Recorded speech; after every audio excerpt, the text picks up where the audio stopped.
Aprovado o funcionamento 24 horas dos postos de saúde da capital. O projeto de lei ainda precisa passar por segundo turno de votação. Proposta chamada Escola Sem Partido causa polêmica na Câmara Municipal. No plenário, alguns vereadores classificaram o projeto como Lei da Mordaça. Legislativo Municipal apoia movimento em defesa do programa Minha Casa Minha Vida.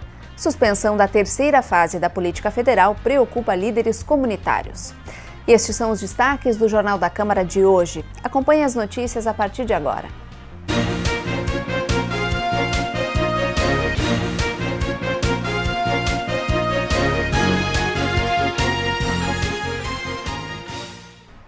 Olá, está no ar o Jornal da Câmara.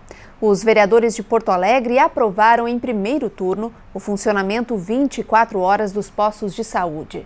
O projeto de lei é uma emenda à lei orgânica da cidade e, por isso, precisa ser aprovado 2 vezes por, no mínimo, 24 parlamentares. Este também é o caso de outra proposta aprovada nesta quinta-feira relacionada à economia criativa. Com a exigência de aprovação por 2/3 dos parlamentares, a expectativa era para a manutenção do quórum. Já passava das 5 da tarde quando os 2 projetos foram apreciados. A proposta, que prevê o funcionamento dos serviços de saúde 24 horas, teve 29 votos favoráveis. O documento ainda precisa voltar ao plenário para votação em segundo turno. Mas o autor do projeto, o vereador Cláudio Janta, considerou que o resultado já representa uma vitória. É uma vitória do povo de Porto Alegre, principalmente da Casa do Povo, né? A todos os membros aqui que entenderam a necessidade do povo de Porto Alegre de ter acesso à saúde. O secretário municipal da Saúde acompanhou aqui no plenário a votação do projeto. Fernando Ritter afirmou que o executivo não tem condições de arcar imediatamente com a abertura dos postos 24 horas. Segundo ele, isso deve ocorrer de forma gradual. Fizemos toda uma conversa com o vereador Janta no sentido de que, não temos hoje condições nenhuma de a gente botar em efetividade isso, tá? Então, no segundo parágrafo, coloca isso é progressivo e também não coloca na obrigatoriedade que todas as unidades sejam 24 horas, mas sim que a gente possa fazer atendimentos estendidos até as 8, até as 22 horas. O outro projeto de emenda à lei orgânica do município prevê incentivo à economia criativa na capital. O texto é de autoria do vereador Guilherme Socias Vilela, do Partido Progressista. O projeto recebeu 27 votos favoráveis e foi aprovado em segundo turno. Conforme o parlamentar, a ideia é estabelecer um habitat criativo como parte das atividades econômicas da cidade a partir de políticas de desenvolvimento local. A discussão sobre o projeto de lei que determina a chamada Escola Sem Partido causou polêmica na sessão plenária da última quarta-feira. No período de comunicações temáticas, vereadores se referiram à proposta como Lei da Mordaça. Projetos sobre o mesmo tema tramitam também nas esferas estadual e federal. As galerias do plenário Otávio Rocha ficaram lotadas. Municipários, a maioria servidores da área da educação, acompanharam a sessão plenária. O tema do período de comunicações temáticas foi sugerido pela vereadora Jussara Coni. Segundo a parlamentar, o objetivo é ampliar o debate sobre o projeto que institui a chamada Escola Sem Partido. A educação é uma temática, assim como a saúde, que na minha concepção é estratégica e tem que ser libertadora. Eu faço parte daqueles que entendem a educação como um processo de libertação. Um processo onde nós possamos, na nossa formação, buscar viver numa sociedade com igualdade, com desenvolvimento, com paz. Agora, esses projetos que estão tramitando na Câmara Federal, no Estado do Rio Grande do Sul e agora na Câmara Municipal, eles têm que ser aprofundadas essa discussão. A representante do Conselho Municipal de Educação também concorda que é preciso esclarecer os objetivos da proposta. Para que, na verdade, o conjunto de vereadores possam saber o que implica em termos da Constituição Federal, da Lei de Diretrizes e Bases da Educação Nacional e principalmente da lei que cria o Sistema Municipal de Ensino, uma proposta de cercear o pensamento, a opinião dos professores, dos funcionários e os responsáveis na escola. Para a professora da Faculdade de Educação da Universidade Federal do Rio Grande do Sul, a chamada Escola Sem Partido é um retrocesso. Incentivando os estudantes, as famílias e até mesmo pessoas da equipe escolar a delatarem professores, né, de maneira anônima, num esforço de cercear a liberdade dos professores e de gerar um ambiente de insegurança nas instituições educativas. Um grande retrocesso em termos do Estado social, de direito democrático. A sessão plenária desta quarta-feira também foi marcada por momentos de tensão. Das galerias, os servidores se posicionaram contrários à intenção da proposta. Sob vaias, o autor da matéria na Câmara Municipal, o vereador Walter Nagelstein, ocupou a tribuna para defender o projeto.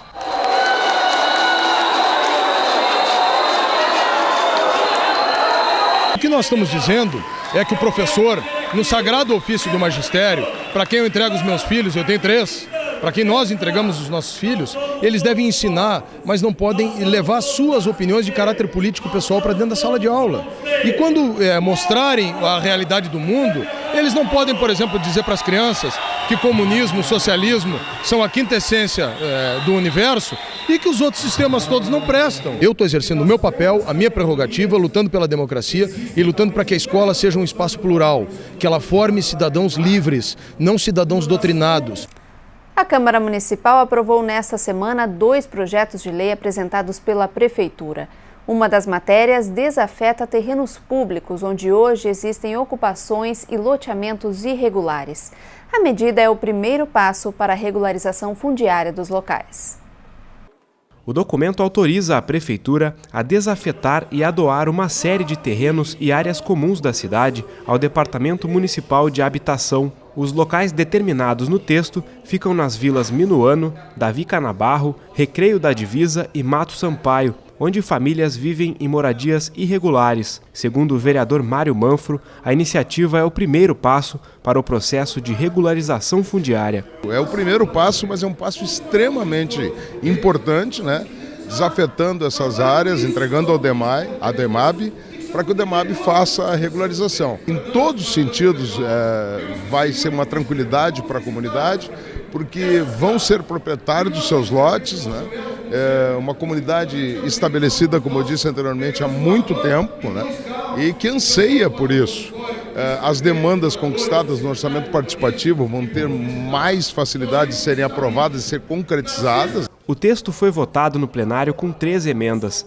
2 foram aprovadas. A primeira, de autoria do vereador Elisandro Sabino, do PTB, inclui no projeto a desafetação da área da Vila Batista Flores, no bairro Protásio Alves. A segunda emenda aprovada foi apresentada pelo vereador Reginaldo Pujol, do Democratas, e adiciona ao processo a Vila Nova Restinga. A terceira emenda foi apresentada pelo vereador Dr. Tiago Duarte. O texto do parlamentar incluía no projeto uma área de praça ocupada no bairro Jardim Palmeiras. Segundo o parlamentar, no ano passado, o plenário aprovou por unanimidade uma indicação que sugeria ao Executivo a desafetação da área. Já houve a indicação, já foi aprovada, que era aquela que sugeria o Executivo fazer o projeto. O Executivo não fez o projeto e impede que seja aprovada na Câmara diretrizes nesse sentido.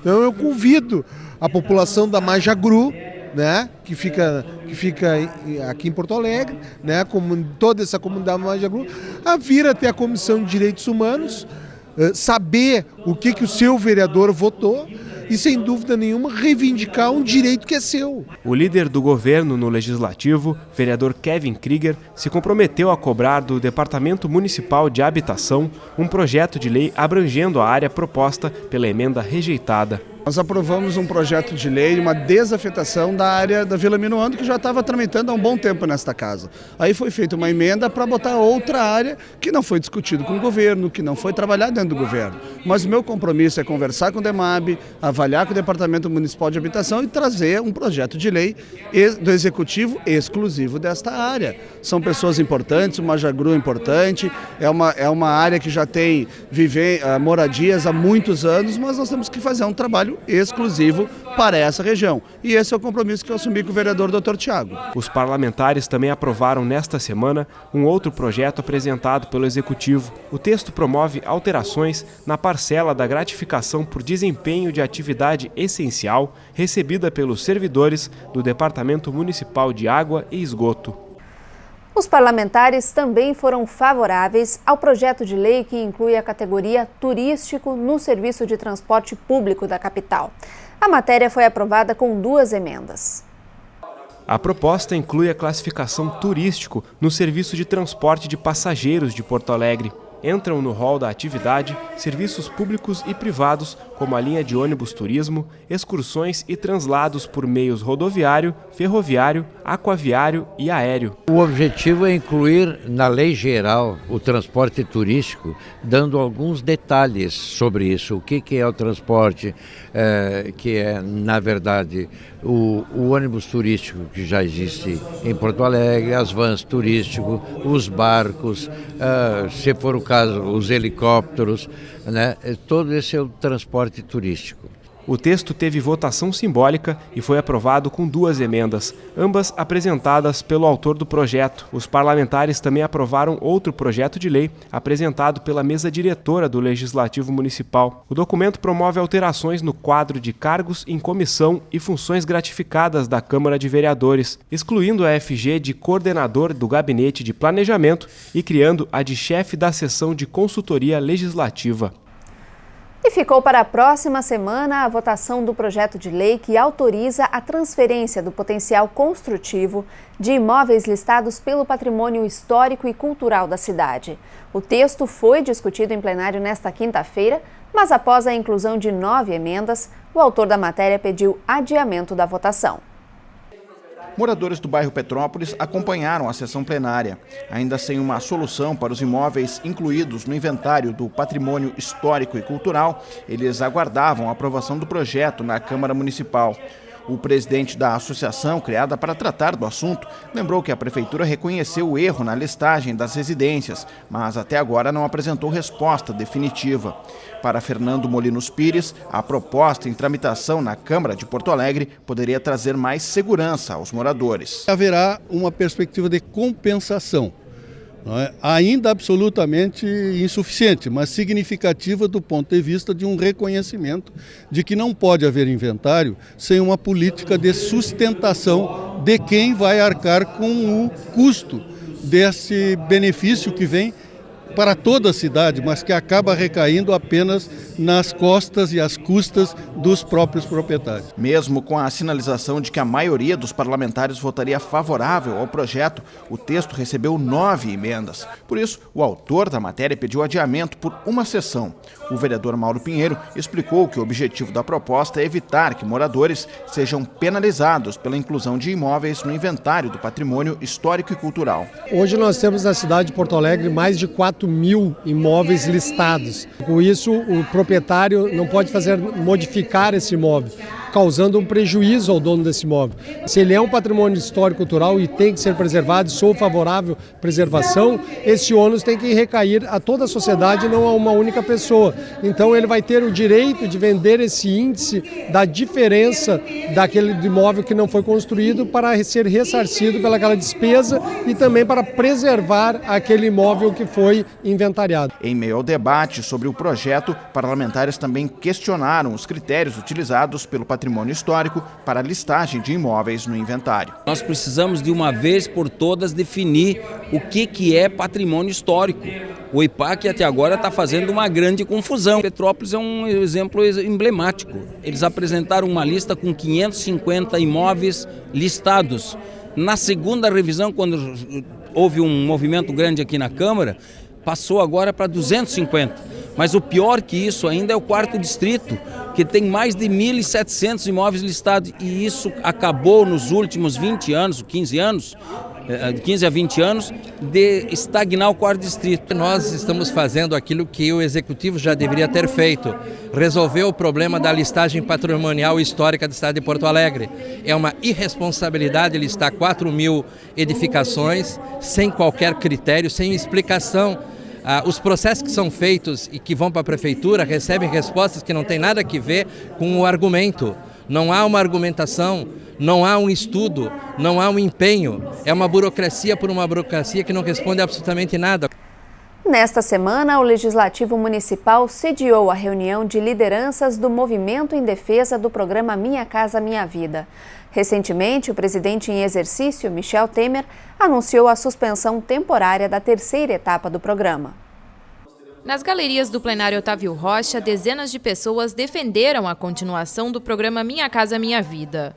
Na tribuna, lideranças comunitárias justificaram a organização dos movimentos para a busca de moradias dignas. Presidente do Conselho de Desenvolvimento do Partenon, Marília Fidel, falou da construção do residencial Bento Gonçalves, que contemplou mais de 500 famílias. No entanto, Marília destacou a necessidade de continuar o projeto. Então, como nós estamos organizados há 9 anos na nossa região, ali o Conselho do Partenon se organizou, se preparou para receber essa política pública, né?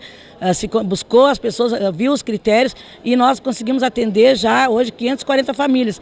Mas tem 650 desde 2009 aguardando, vindo continuamente nas reuniões, participando do orçamento participativo e pessoas que estão ali em área de risco, de aluguel. A preocupação dos movimentos organizados ocorreu devido ao anúncio feito pelo novo governo de suspensão do programa Minha Casa Minha Vida. A medida é válida para a terceira fase do projeto, que previa a construção de 2 milhões de moradias até o ano de 2018. Diretora do Departamento Municipal de Habitação, Luciane de Freitas, garantiu a continuidade das obras já iniciadas. Até o final do ano devem ser entregues mais de 2.000 habitações. Porém, o município avalia os recursos financeiros para os projetos em fase de elaboração. Como é muito recente, né, a suspensão do programa Minha Casa Minha Vida pelo governo federal, nós estamos analisando a situação, nos reestruturando para ver como que a gente vai agir. Estamos reunindo nossos técnicos, né, para fazer essa análise, né, e vendo como é que nós, prefeituras, vamos nos reorganizar. Mas nós acreditamos, né, que o programa tenha continuidade a partir do próximo ano. Presente na reunião, o vice-prefeito de Porto Alegre, Sebastião Melo, defendeu o programa do governo federal.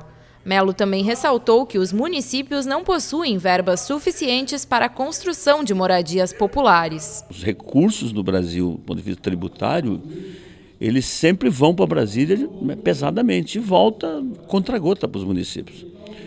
Então, esse movimento que nasce aqui, ele tem que tomar corpo no Brasil e o atual governo tem que ter sensibilidade. Um governo deve governar para todos, mas um governo deve ter um papel muito especial para os que mais precisam. Até porque o país tem um déficit ao longo dos seus 500 anos de história de concentração de renda. O encontro foi coordenado pelo presidente do Legislativo, vereador Cássio Trogildo. Ao final do evento, o parlamentar destacou a necessidade de mobilização popular e sugeriu encaminhamentos. Eles vão procurar o prefeito, vão procurar as bancadas na Assembleia Legislativa, a bancada gaúcha no Congresso Nacional, inclusive o governador do estado, para que se tenha uma reunião com o ministro das cidades.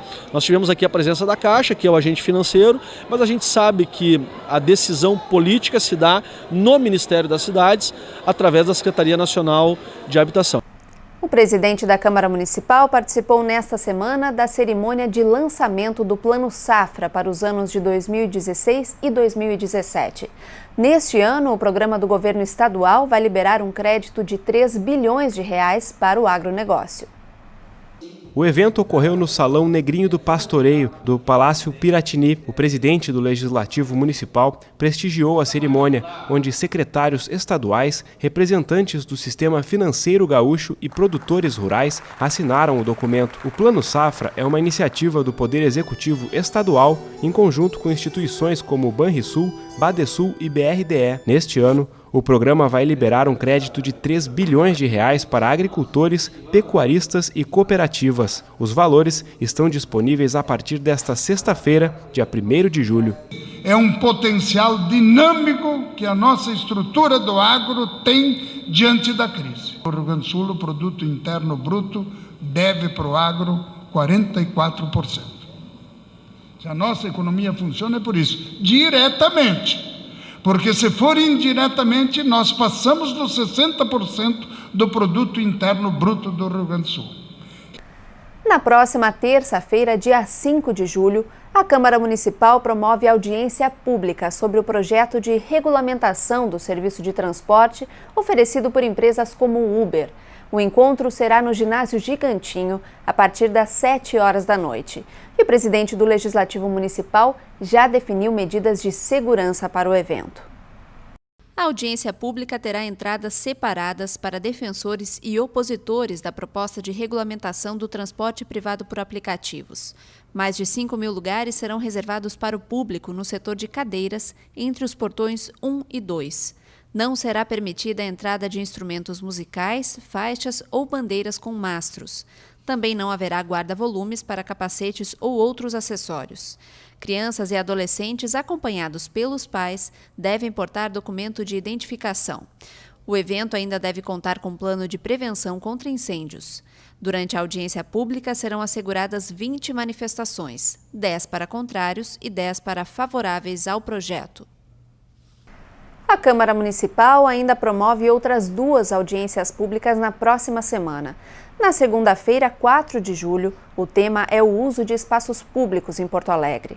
Na quarta-feira, dia 6 de julho, o debate será sobre a ocupação urbana Lanceiros Negros. As 2 audiências ocorrem no plenário Otávio Rocha, a partir das 7 horas da noite. E o Jornal da Câmara de hoje termina aqui. Obrigada pela audiência. A gente se encontra na próxima edição. Até lá!